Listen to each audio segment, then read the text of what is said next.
If I had to conduct an experiment that would yield insight into neorealism, I'd build a time machine and travel to Italy circa 1952. I'd ask Vittorio De Sica to make a film using Hollywood actors like Montgomery Clift and Jennifer Jones.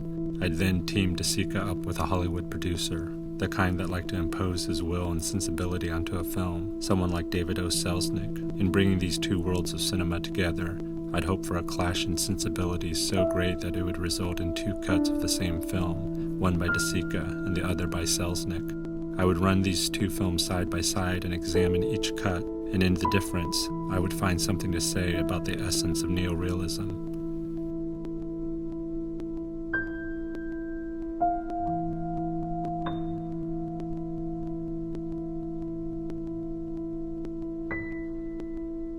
Both films start with a shot of a city, but Selznick not only tells you which city, but connects this city to the theme of love.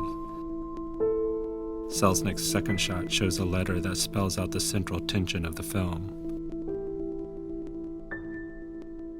Meanwhile, De Sica's opening takes almost twice as long, but reveals far less. Already in the first few minutes, we can detect two distinct approaches to cinema.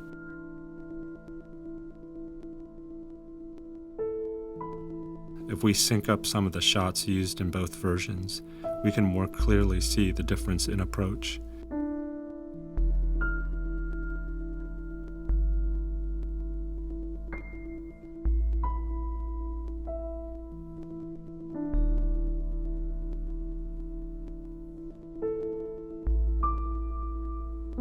Selznick consistently prefers a shorter take than De Sica.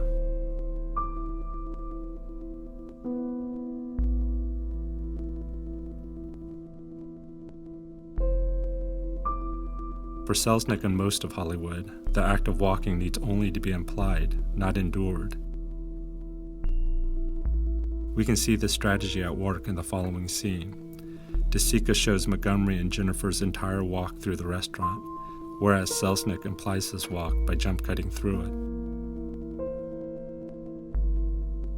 These in-between moments are what most movies seek to cut out, and yet it's these in-between moments that De Sica seems to be valuing.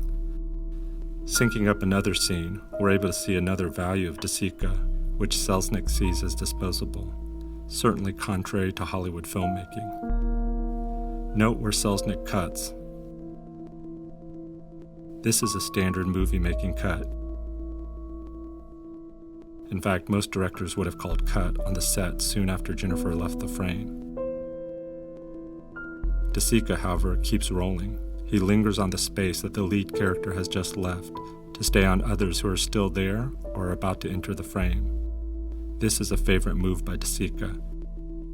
He does it throughout the film. His main characters leave a space, but his cameras don't follow, nor does he cut.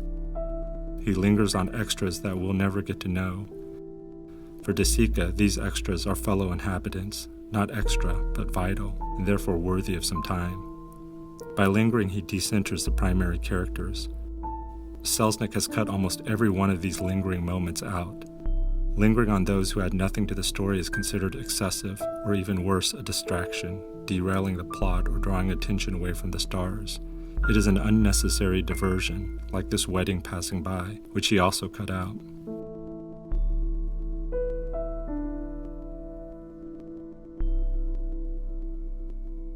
What Selznick sees as waste and excess becomes the essence of a different kind of cinema and sensibility, in which shots linger and veer off to include others, in which in-between moments seem to be essential, in which time and place seem more critical than plot or story.